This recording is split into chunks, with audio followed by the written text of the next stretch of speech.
Hey there, friends, and welcome back to another 3-Minute Thoughts. My name is Derek, and in the next 3 minutes, we're going to take a look at 1 Samuel chapters 13 and 14.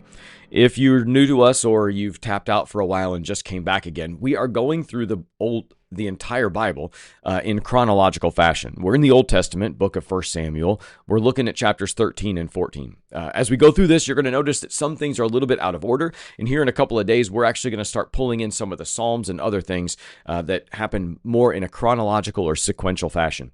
So looking here at chapter 13 of the book of 1 Samuel, we're building on the idea that Saul is king. He's already proven himself as a leader by how he responded to the Ammonites in the last couple of chapters. And so here in chapter 13, Saul gears up to fight the Philistines. But Israel is badly outnumbered, and they're terribly afraid. Samuel had told Saul to wait 7 days for him to come and offer the proper sacrifices before battle. But when the people start scattering and Samuel is not on scene, at least in Saul's eyes, Saul takes matters into his own hands, and he offers a burnt offering for himself. Just as he finishes, Samuel arrives. It's terrible timing, or maybe it's God's perfect timing, to reveal Saul's heart. Now, Samuel has already given him the warning, don't do this, and Saul did it anyway. So here, Samuel is going to rebuke Saul, telling him he acted foolishly. Not only did he disobey Samuel, but he disobeyed God's command. And because of this, Saul's kingdom is not going to last. God has already started to seek a man after his own heart, and that's not Saul.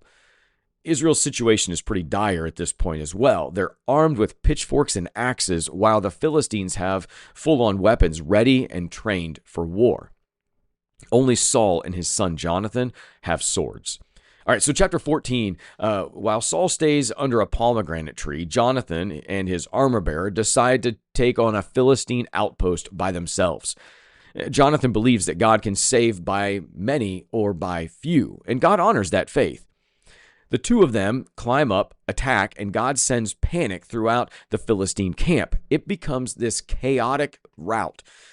Meanwhile, Saul finally jumps into action. He takes a rash vow that nobody in the army can eat until evening. Jonathan, unaware of the vow, eats some honey and is later condemned to death by Saul for breaking it. The people intervene, rescue Jonathan, recognizing that Jonathan was the real hero that day anyway. Saul's leadership looks increasingly shaky. The takeaway for us today would be leadership without obedience is dangerous. Saul tried to control things instead of trusting God, and it cost him and the nation a lot. So we should be obedient even when things don't look the way we want. That's it for today. Be well, friends.